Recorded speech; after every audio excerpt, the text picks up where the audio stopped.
মানিকগঞ্জে টানা কয়েকদিনের তীব্র তাপদাহ ও ঘন ঘন লোডশেডিংয়ের কারণে নানামুখী সমস্যায় পড়েছেন পোলট্রি শিল্পের প্রান্তিক খামারিরা।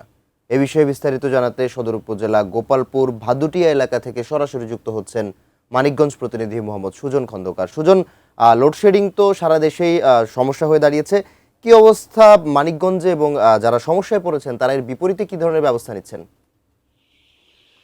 জি, ধন্যবাদ আপনাকে। আপনি যেমনটি বলছিলেন, আসলে লোডশেডিং কিন্তু সারা বাংলাদেশের একটি বড় সমস্যা। এর পাশাপাশি কিন্তু রয়েছে হচ্ছে জ্বালানি তেল সংকট সমস্যা। এর পাশাপাশি আরেকটা সমস্যা রয়েছে হচ্ছে, আপনি জানেন যে টানা কয়েকদিন ধরে কিন্তু তীব্র তাপদাহের কিন্তু সমস্যা চলছে। এই ৩ সমস্যায় কিন্তু মানিকগঞ্জের যারা প্রান্তিক খামারি রয়েছে তারা কিন্তু এখন একেবারেই নাজেহাল অবস্থায় রয়েছে। আমি এখন যেই খামারটিতে রয়েছে এই খামারে কিন্তু প্রায় ৮,০০০ মুরগি রয়েছেন এবং ওনারা বলছেন যে এই যে তীব্র তাপদাহ চলছে, এর পাশাপাশি বিদ্যুৎ এবং জ্বালানি সংকট, এর কারণে কিন্তু তাদের যে হিট স্ট্রোক জনিত সমস্যার কারণে মুরগি মারা যাচ্ছে, মুরগির মাংস উৎপাদন এবং ডিম উৎপাদন ক্ষমতা কিন্তু ব্যাহত হচ্ছে। এর কারণ হিসেবে ওনারা আমাদেরকে বলছিলেন যে যখন একটা ফার্মে বা একটা খামারে যখন আলো সংকট হয়, এই আলো সংকট হলে কিন্তু মুরগির ডিম এবং মাংস উৎপাদন কিন্তু ব্যাহত হয়। এর পাশাপাশি তীব্র তাপদাহ থাকলে কিন্তু হিট স্ট্রোক জনিত সমস্যায় মুরগি মারা যায় এবং এর একমাত্র সমাধান হচ্ছে যে বিদ্যুতের ব্যবস্থা করতে হবে, অর্থাৎ বিদ্যুৎ ব্যবস্থা করে পর্যাপ্ত পরিমাণ বাতাসের ব্যবস্থা করতে হবে খামারের মধ্যে, কিন্তু সেটা কিন্তু সম্ভব হচ্ছে না।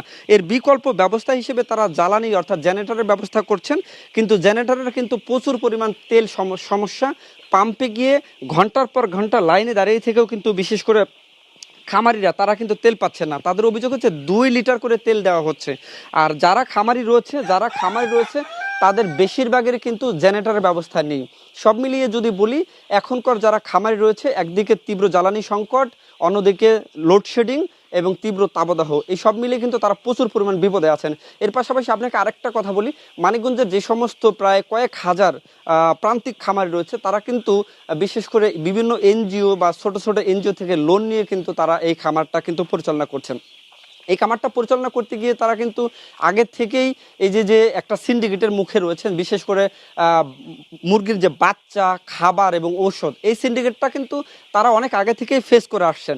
এর পাশাপাশি কিন্তু নতুন এই সমস্যা কিন্তু লোডশেডিং এবং জ্বালানি সংকট এবং তীব্র তাপদাহ, সব মিলিয়ে মানিকগঞ্জের বেশিরভাগ খামারিরা কিন্তু এখন অনেক দুশ্চিন্তার মধ্যে আছেন এবং তারা এখন যে শেডে মুরগি যাদের রয়েছে এই সমস্ত শেডগুলা তারা শেষ করে দিয়ে বা এই মুরগিগুলা তারা বিক্রি করে দিয়ে নতুন করে তারা মুরগি উঠাবেন কিনা সেই চিন্তায় কিন্তু তারা রয়েছেন। এবং এর পাশাপাশি তারা কিন্তু অভিযোগ করেছেন জেলা প্রাণী সম্পদের বিরুদ্ধে, যে জেলা প্রাণী সম্পদের পক্ষ থেকে তারা কিন্তু কোনো সাপোর্টই পাচ্ছেন না। তারা কোনো সাপোর্ট পাচ্ছে না, জেলা প্রাণী সম্পদ তাদেরকে খোঁজও নেয় না।